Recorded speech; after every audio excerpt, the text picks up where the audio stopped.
Borings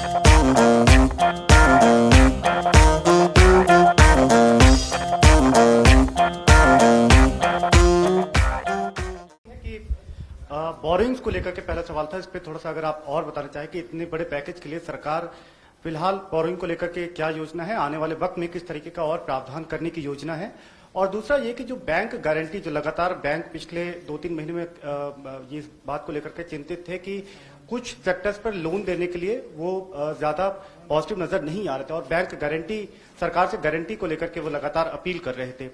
ऐसे में आपको लगता है कि इस बड़े पैकेज के बाद में बैंक की तरफ से लोन देने की शुरुआत हो पाएगी और लिक्विडिटी फ्लो की जो कोशिश है उसको कामयाबी मिलेगी? मैं आपके सेकंड क्वेश्चन को जवाब दे देती हूँ, बट फर्स्ट क्वेश्चन अब शायद दोबारा बोलना पड़ेगा, मैं ध्यान से शायद सुने नहीं। सेकंड क्वेश्चन के लिए मैं जवाब ये दे रही हूँ कि ये गारंटी का विषय जो आपने उठा रहे हैं कि बैंक से भी मांग था, उसके लिए तो आज गारंटी का विषय भी हमने घोषणा कर चुके हैं। सो उसके कारण हम ये मानते हैं कि बैंक्स में थोड़ा और तैयारी होगी।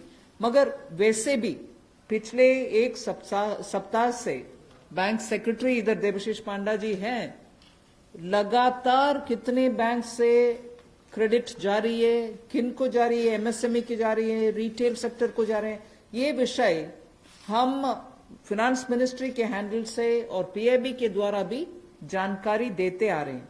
इसमें हम स्पष्टता से ये समझें कि बैंक्स लोन देने से संकोच नहीं कर रहे हैं। सैंक्शन किए हुए लोन्स हैं जिसमें बैंक का ये कहना है कि सैंक्शन करने के बाद भी कस्टमर आकर के लॉकडाउन खत्म होने के बाद हम आकर लेंगे, प्लीज तब तक आप पैसा रिलीज ना करें। ऐसे रिक्वेस्ट कस्टमर रख रहे हैं बैंक के सामने। मैं ये नहीं कह रही हूं सभी कस्टमर्स ऐसे बोल रहे हैं, मगर ज्यादातर कस्टमर्स ये बोलने की वजह से सैंक्शनड लोन का विवरण हम दे रहे हैं हर 2 दिन के एक बार, फिर भी वो अमाउंट रिलीज क्यों नहीं होता। और ये भी प्रश्न उठते हैं कि क्यों बैंक्स रिवर्स रिपो में, रिजर्व बैंक में लगातार पैसा डाल करके आ रहे। कारण यही है कि सैंक्शन करने के बाद भी क्लाइंट्स उनके अपने चॉइस पर कह रहे हैं कि लॉकडाउन निकालने के बाद, हटने के बाद हम पैसा रिलीज करवाएंगे आपसे। सो ये भी है विषय, हम इसका पूरे हर पहलू अंडरस्टैंड करने का आवश्यकता है। Your first question, that's alright, That's covered. Number 12. I'm Sapna here. Very good afternoon.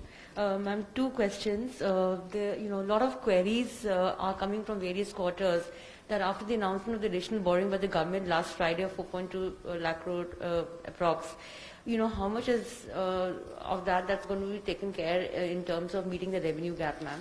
And the stimulus which you've just mentioned. And ma'am, in today's announcements, would you be able to give us any indication as to what would be the cash outgo by the government?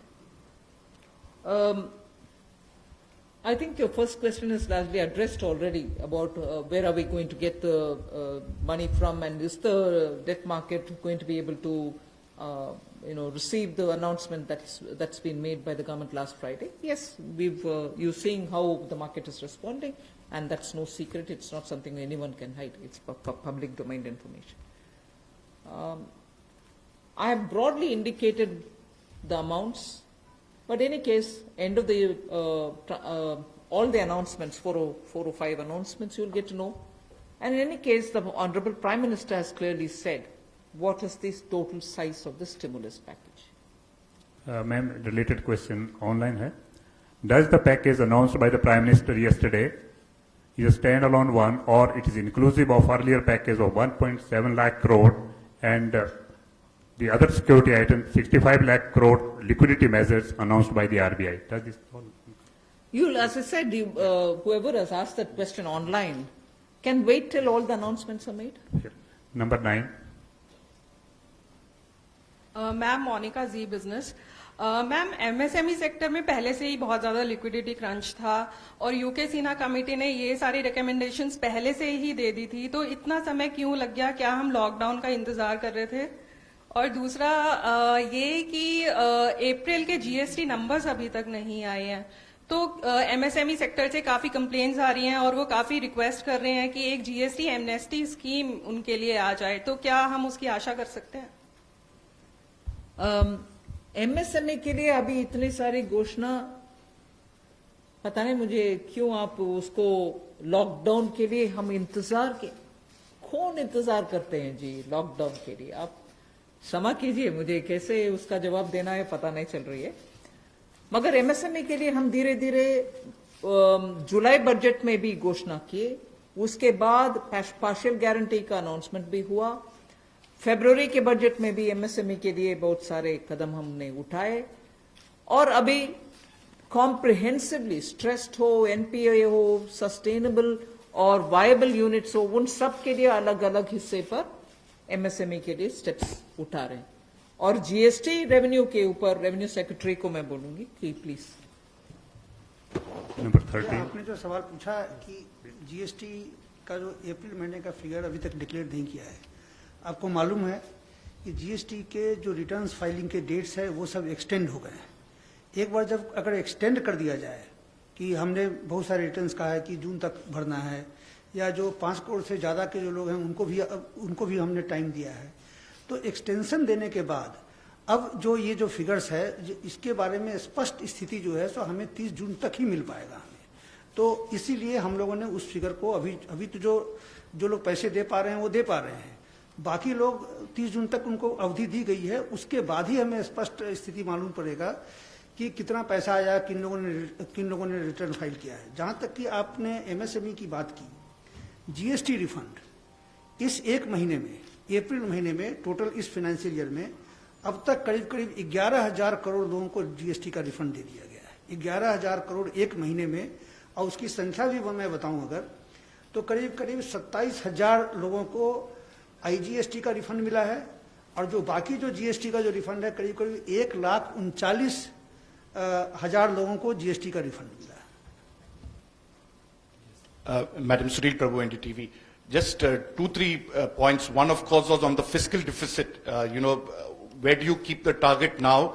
Because this is something that nobody visualized it. Prabhu, just may I intervene? Please focus your question on today's briefing part, because as Madam told, It's part of that, sir. 4-5 series Okay. briefing will be here, so please focus for the today's briefing. That is one part of it, madam. The fiscal deficit and, the states asking for FRBM and, certain measures which you have been part of the deliberations in that aspect. The second is that when you say the EPF and this package that is being given to MSMEs, especially, there is unemployment that is taking place. How are you going to safeguard that, through various measures vis-a-vis this? And what exactly is the outlay that we are envisaging in terms of from the finance ministry? You've actually sort of spread like a bird's eye view of what's going to come. So I might want you to wait for the next announcements. 33. That's why I said it's spreading. 33. Ma'am मैं शैलेश हूँ NI से। Ma'am MSME को लेकर आपने तमाम announcement करे हैं, उसमें 2-3 तो क्लैरिफिकेशन चाहूँगा। एक तो जो एमएसएमई की डेफिनेशन आपने चेंज करी है, उससे कितनी कंपनीज को बेनिफिट होगा, और जो 200 करोड़ से ऊपर के जो टेंडर हैं, जो फॉर ग्लोबल टेंडर्स आते थे, कितने लोग जो हैं उससे, कितने ग्लोबल टेंडर्स उससे बाहर हो जाएंगे। और मैम एक सवाल मेरा ये है कि जो आज आपने अनाउंसमेंट करा है और जो इंफ्रास्ट्रक्चर का 1 लाख करोड़ का जो आप लोगों ने टारगेट करा है, उसमें से कितना इसमें अनाउंस हुआ है या अलग है कुछ? मैं ये प्रश्न जो आपने उठाया ग्लोबल टेंडर के विषय में, कोई बाहर नहीं होंगे लोग, इसमें पार्टिसिपेट करने के लिए हम कदम उठा रहे हैं ना। अगर ग्लोबल टेंडर का आवश्यकता नहीं है, जिसके वजह से स्मॉल एंड मीडियम इंडस्ट्रीज उसमें भाग लेना मुश्किल समझ रहे हैं, हम उस रिक्वायरमेंट को ही हटा दिया कि ग्लोबल टेंडर कॉल फॉर ना करें, जिससे 200 करोड़ से कम वाले गवर्नमेंट प्रोक्योरमेंट में एमएसएमई भाग ले। एक्सक्लूशन नहीं है, इंक्लूशन होगा। Last question 104. वो आंकड़ा मैं बाद में दूंगी। अभी the intention of that definitional change is to have more companies remain as micro, small and medium enterprises. Growing की वजह से वो इस डेफिनेशन से बाहर ना हो जाएं, इसके लिए कितने यूनिट बेनिफिट होंगे, if anybody of the secretaries have that information they can give, नहीं तो हम आपको कैलकुलेट करके देंगे कितने यूनिट इससे दोबारा एमएसएमई के डेफिनेशन के अंदर आएंगे। मैम, मैं आमिर हूं न्यूज नेशन से। एक ब्रॉड पिक्चर को लेकर के एक सवाल है कि जो लॉकडाउन की स्थिति हुई उसके बाद से अब तक भारतीय अर्थव्यवस्था को कितना नुकसान पहुंच चुका है, और दूसरा ये कि जो ये आपका स्टिमुलस पैकेज है 20 लाख करोड़ का, लॉकडाउन की स्थिति आगे भी बढ़ती है अगर, और ये स्थिति ऐसे ही बनी रहती है, तो इससे इसको कितना अर्थव्यवस्था को फायदा पहुंचेगा और कितना अब तक नुकसान अर्थव्यवस्था को हो चुका है? आप दोनों प्रश्न इतना स्पेकुलेटिव प्रश्न पूछ रहे हैं, मेरे से जवाब देना मैं आसान नहीं समझ रही हूं। अगर lockdown continue, how can I answer? One second, lockdown के वजह से क्या नुकसान हुआ, आंकड़ा करने के लिए अभी समय नहीं है। हम रिस्पॉन्ड कर रहे हैं जिससे न्यू इकोनॉमी उभर कर आना है और सभी स्ट्रेंथ के साथ उनके बिजनेस रिवाइव करना है, उस रास्ते पे हम चल रहे हैं।